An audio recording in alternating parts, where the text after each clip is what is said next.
Hello, everyone. It's your boy Snazzy, and we are here again with another video. This video today, we've had a lot of things happen in the past few days. We haven't uploaded in a few days, right? We did our node war. I hope you like that one. I think a lot of people like that. My guildmates saw it. They made fun of me because the thumbnail for ominous was misspelled. I said omninums for some reason. That was freaking hilarious. I was like, let me go change that real quick, and we changed it. But this video today, right, we're no BDO, as you can see in the background, no BDO right now because it's pretty late right now. Right, we don't need to do any grinding right now at the moment, but no BDO, and we are gonna check out this. I've seen a few things on the Diddy trial, right, and we want to check it out. We're watching Nate the Lawyer. I will leave a link to his channel. I like watching his videos. He's very informative. I think this one, right? Yeah, let's go to that one. That one. Right. Oh crap. This is not even right. And right now we're using OBS. We're not using Streamlabs, right? We've been using Streamlabs for quite some time. So, now we gotta adjust to the new. Right, it feels nice. It's not bad. I do like it a lot. Not gonna lie. Right, we had to mess with this a little bit because it's not how we had it on Streamlabs. And we've been using Streamlabs for quite some time, actually. Now I think about it, right? Been using Streamlabs for a fat minute, actually. So let's get to this. As you can see, like we have a lot of other videos we can also react to. There's a lot of things that have happened recently. We just kind of put them on hold. But we're starting with this one for sure, right? Let's get straight to it, though. All right, I'm Nate the Lawyer, and this is a law channel, and we are about to break down the first week of the Diddy trial. And I'm going to straight up tell you, it looks like Diddy's going to jail for life. Let's break it down. Word? How bad is it? That's the real question. How bad does it look?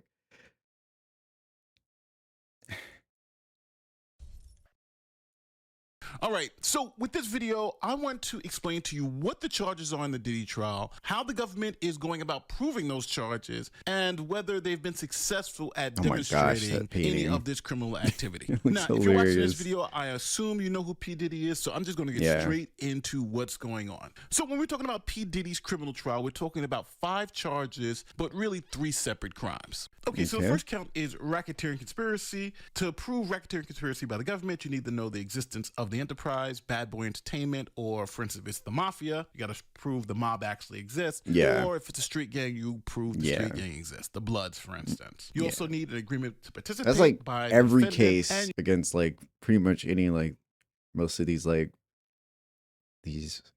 gang affiliated like rappers that you always be hearing like what. Like they can do NBA YoungBoy, for example. They can get him on some of those charges as well very easily. Right. Very easily. The pattern of racketeering activity. Now, with this last one, this pattern of racketeering activity, you may hear the term RICO predicates. You could use it as probable cause for a warrant, couldn't you? Evidence of extortion, intent to defraud. Those are RICO predicates, right? Now, there are about 23 different crimes that the government's alleging that P. Diddy did. And here are some of those crimes, like sex trafficking, forced labor, kidnapping, arson, bribery, and obstruction of justice. And the government, again, just has to prove 2 He's of done those a lot of heinous to shit. get a conviction. He's done a lot of heinous shit. Like the fact that he hasn't got locked up yet is still crazy. Of the RICO statute. Then you also have sex trafficking by force, which we are going to go over in detail. And we also have transportation to engage in prostitution, which is known as the Mann Act, which essentially means was it that guy? I think it was that guy, but he also did it, like, at least that's the one we know of. Right? If I remember, I think he was like he was the stripper dude. I'm not sure. I forgot exactly who.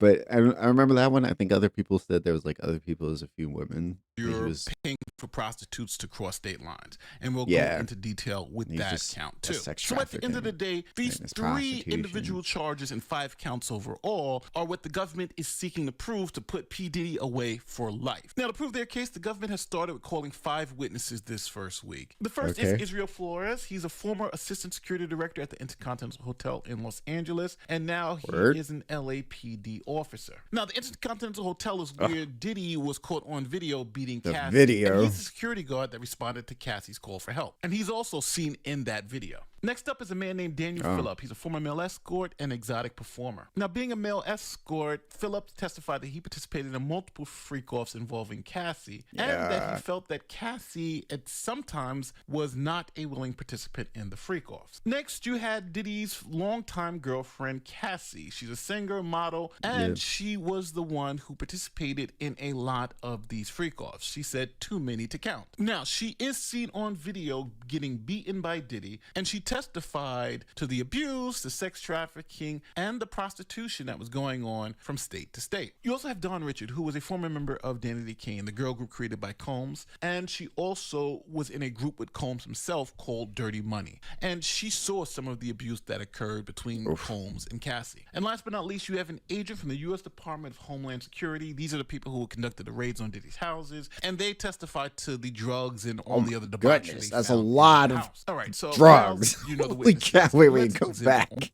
all the other debauchery they found in the house. Yo, that's a lot of drugs, man. Holy All right, shit. so now you know the witnesses. Let's get into the charges. First, let's start with the easiest one to prove, which is transportation to Damn, engage you know they in were popping all prostitution. that shit. 18 You US know they were sniffing the shit out of that at all those freakouts.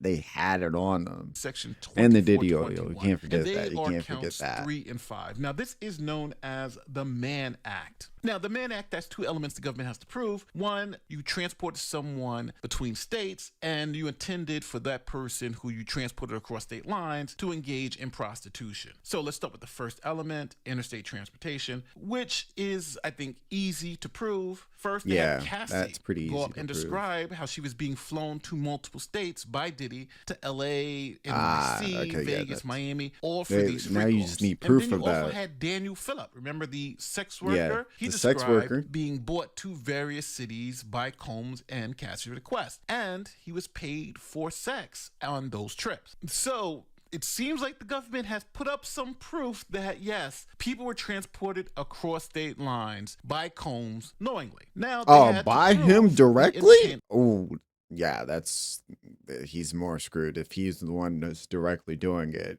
If he's doing it himself, transporting these people, right? I'm pretty sure the Cassie one, that's pretty obvious, right? That's his, well, at that time, that was his girlfriend, right? But with the other sex worker, Daniels dude, I didn't think he was doing it for that guy as well. Right, For transporting him. prostitution. Well, how did they do that? Well, again, they brought Cassie Ventura off, and she testified that she was involved in these freak-offs, the sex parties. They were planned by Combs. There were multiple sex workers there, and she recounted specific events in New York and LA where these sex acts occurred. Also, they had Daniel Phillips testify about the sessions and the sex acts that he had in various cities, in various hotel suites paid for by Combs, which confirms the interstate travel for prostitution piece. Remember, he said he was paid to have sex with Cassie for these freak-offs. So when it comes to transportation to engage in prostitution under the law, it seems like the government has checked both those boxes. They have 2 witnesses and more that are going to testify about the freak-offs being flown out to multiple states to have commercial sex. Next, we're going to look at the sex trafficking by force, fraud, or coercion charges. How has the government in this first week put on evidence to show this? The elements for sex trafficking is the defendant knowingly caused a person to engage in a commercial sex act. The means of coercion was either force, threats of force, fraud, coercion, obviously, or right? anything that would get someone or force someone to engage in a commercial sex act. And then I think that video alone pretty much proves that, right? So let's start with the first element. Knowingly engage in a sex trafficking. Have the government put on any evidence to show that Diddy knowingly caused a person to engage in commercial sex acts? Well, just before we get into that, let me define what a commercial sex act is. A commercial sex act is any sexual act in exchange for something of value: money, drugs, housing, career opportunities. So how did the government show this first week that Diddy knowingly caused someone to engage in commercial sex acts? Well, they put up Cassie Ventura, and she testified that Combs was the one who orchestrated the freak-offs, watched, recorded, gave instructions, paid the escorts. Even though Cassie didn't receive any payments, she said her career opportunities or her job was in jeopardy because she was expected to participate. She was flown to multiple different cities and complied out of fear. Also, we have Daniel Phillip, the male escort. He testified that he was paid about $4,000 in some instances to have sex with Cassie on multiple occasions in multiple different states.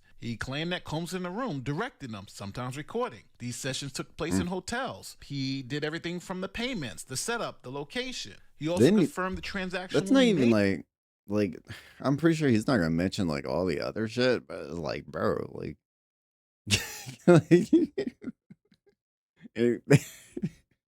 like, dude's a freak, obviously. I'm pretty sure everyone knows this, obviously. Like, because you got the Trey Songz allegations, him and Trey Songz. You got him and a few other people. Meek Mill. Like, I'm pretty sure everyone's heard the stuff. Right? It's crazy. Right? So it's like, I'm pretty sure it's out there. Right? I'm pretty sure he's recording most of these things for private use or to blackmail people, right? But quite naturally, I'm pretty sure like most of these, federal agents probably found most of those recordings, and they're like, yeah, you're going to jail, buddy. He said, quote, Diddy gave instructions. He directed us like a seed. He wanted to see something specific. So does this prove that Diddy knowingly caused people to engage in commercial sex acts? Well, the government thinks so. I think the more egregious one is the Justin Bieber. Justin Bieber for sure. Yeah. Now we're going to move to the next element, means of coercion. Now here the government has to prove that there was some force, threat of force, fraud, or coercion to essentially get the person to engage in commercial sex acts. And here prosecutors focused in on that force, threat of force, and coercion aspect of it. For instance, Daniel Phillips, he said that he witnessed Combs physically abuse Cassie. He noted Cassie was emotionally detached, visibly uncomfortable during the sex. Quote, he said she looked like she didn't want to be there. He also described the intense control that he had about the directions and watching and recording every time. And even on top of that, he said he feared Combs too. Now, his testimony seems to corroborate the both physical and psychological coercion that Combs initiated to force Cassie to continue to do these particular sex acts. Beat the shit out of you, or then we also have something really bad happen to you for sure. About how she was physically abused, how he kicked her, punched her, dragged her, stomped on her head. She said that the freak-offs were not optional. I didn't want to be there, she said, but I didn't feel like I could say no. Combs even used what's known as emotional manipulation. He threatened her music career, which is coercion. He cut off her financial support, again, coercion. He forced her into isolation, again, another form of coercion. She couldn't say no, even if she wanted to. Blackmailed her and recorded sex tapes.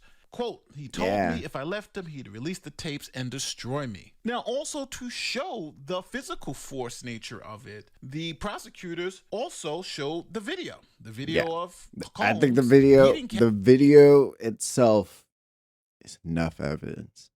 But quite naturally, quite naturally, like with everything I said, like he's definitely recorded pretty much everybody for sure, so that he can potentially blackmail them later. Quite naturally. To leave a freak off. And they also had another witness who saw the beating. This was security guard Israel Flores, who's now an LAPD officer. He responded to the 2016 assault and said Cassie had a black eye, was crying, and was shaking. And she wanted to leave. Again, that shows the force part of forcing someone into sex trafficking. Combs tried to stop her from leaving, again, physically. So that's force again. Combs' demeanor was described as cold and dangerous. The security guard said he stared at me like the devil. This shows, again, physical violence and emotional control, coercion, threat of force, and force itself, all on video. And then the prosecutors called another eyewitness to the physical abuse that Cassie had to endure, and that's Dawn Richards. She was his band member, remember? And she said Combs attacked Cassie with a skillet, punched her, kicked her, and dragged her upstairs by force. What? What? That's insane. Why didn't you even report that? That's a horrible person. No, you should have reported that. No way, right? With the skillet? Did I mishear that? No way.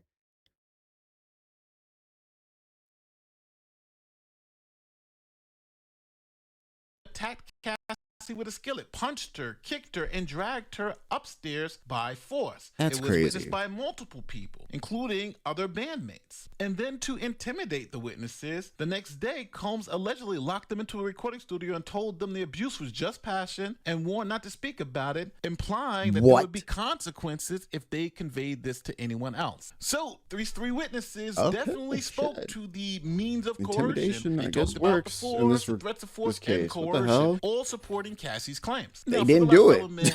That's commercial sex. They just act, didn't I think report it's clear it. that these people were paid to go from places like New York to Miami, or from Miami to California to engage in these freak-offs, and that would be commercial sex acts across state lines. So now we've shown how the government is trying to prove transportation to engage in prostitution. We've also shown This is crazy, how the government though. is trying to prove sex traffic by force, fraud, or coercion. Now let's look at how the government is trying to prove the racketeering conspiracy. Now, for racketeering conspiracy, first you have to prove the existence of the enterprise or the mob or the gang. Yeah. And here they're saying the existence of the organization is Combs Enterprises, Bad Boy Entertainment. These are the companies and organizations that Combs used to facilitate his freak-offs and his sex trafficking. Next, you're going to be looking for whether there was an agreement to participate. The defendant had to know this negative stuff was going on. He had to know the freak-offs were going on, know the prostitutes were being paid and flown across the country. Have the government, or can the government prove this agreement, or that the defendant knowingly agreed to participate in these criminal activities? Now, the last element for the racketeering conspiracy is you have to show a pattern of racketeering activity, meaning that there's at least two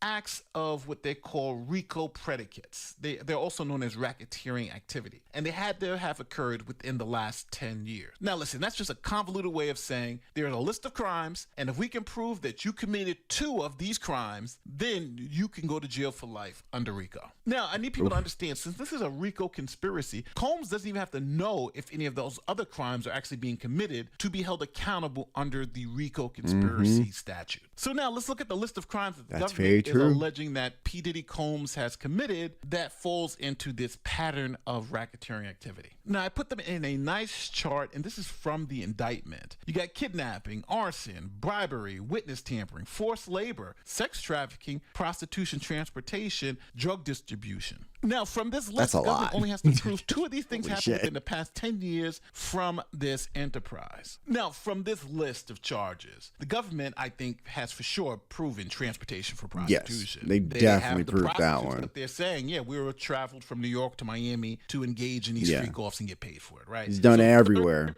13G seems to be name and place. He's probably done it at it. And then we also have the sex probably trafficking done allegations. a freak off we there. not only have Cassie sex trafficking allegations, we have some other women. Now, what about 13H? Drug distribution. There were drugs at these parties.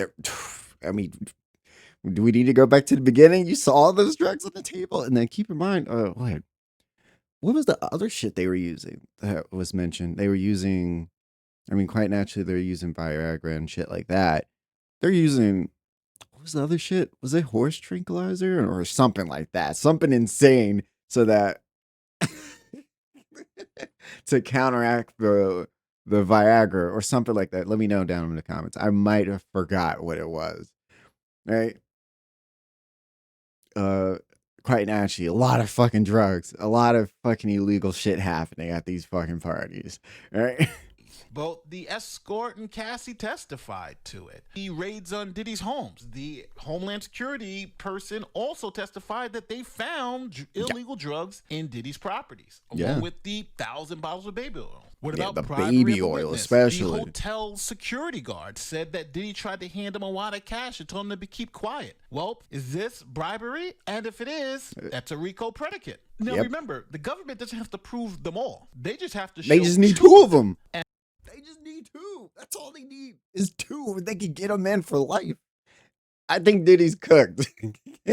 I mean, I think we all knew he was cooked before this trial even started.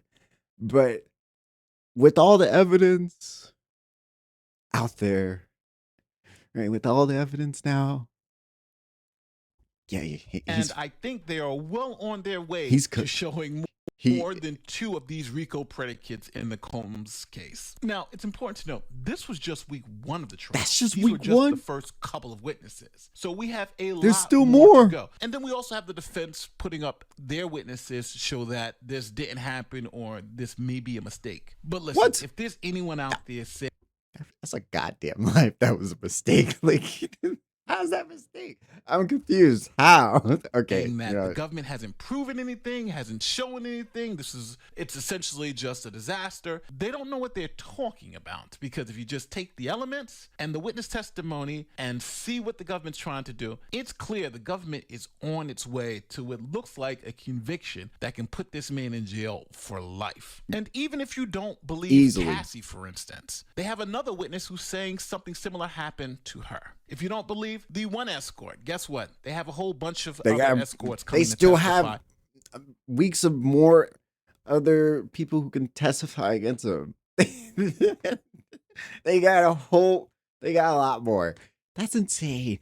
Like, and now it's just the first week. About their experience. This is the first week. So this is just not a one witness case. Yeah. The government has given themselves a whole bunch of avenues to gain a conviction in this case. And again, like I'm going to say it, I think transportation to engage in prostitution, I think they've essentially proven that. And yeah, they've proven it. They get on to show that they've proven the bribery. Definitely, he's done that multiple times. He's done it with the security guard. He did it with the people whenever he was beating Cassie, right? He's done it multiple times, right? He's done it multiple times. I'm pretty sure when like videos were coming out left and right about other things happening, even that one dude, he was like, no, I'm trying to get some money too. Like, if you don't silence me, I'm going to release this video. He released the video, right? Transported them from different places. I think he just released. He didn't release the video. He Free released the calls. audio. They have that in spades. The counts of sex trafficking by force, you may want to quibble about it, but I think they are either close to convincing a jury that they just need two, or they've already done so. And the racketeering conspiracy charges, if you agree with count 2, that transportation to engage in prostitution, and count 3, the sex trafficking by force has been proven, then it essentially gives you the racketeering conspiracy as a bonus. Now, if you guys don't agree with what I'm saying, let me know in the comment section. Say, hey, Nate, this is all wrong. I believe that the prosecution has proven nothing. Because if you do, then I'll just say it. I don't think you're looking at this trial. You may be watching a trial, but you're not watching this one, because it's very clear that the government is methodically laying out the elements for all of these charges. And just to get back to that, it's like, he's done. You can just get him on 2. Like he said, you can get him just for 2 of these, and it's over. He's done 2 of them. Like, he's done 2 of them guaranteed. But he's damn near done all of them. He's damn near done all of them. He is cooked. Like, there's no way he's getting out of this. Right if now, he does, I think I'll Diddy be has a fucking real shocked. possibility of facing life in prison without the possibility, because that's what he's facing in these charges. Yeah. This is not a joke, and we have a lot more that the prosecution and there's is still putting. more. This is week 1, people, and I think it's already bad. Well, with that being said, don't forget, like, share, subscribe. Do all that great YouTube. W video. Like always, from Nate the lawyer. I love watching his videos when it comes to these types of things. Right? It's very good. I'll leave a link to his channel. All right. I hope y'all like that video. We'll check this out if he does another video next week. Right? Next week. And yeah, I hope you liked the video, everyone. Leave some comments. I'd like to see your comments on how you feel about this situation. I know I've been asking my friends in the guild about this. I'm like, like, I'll watch the video at some point. Hey, I'm gonna wait. I'm gonna wait because I know this is crazy, right? So Stay good, everyone. Stay safe. Later.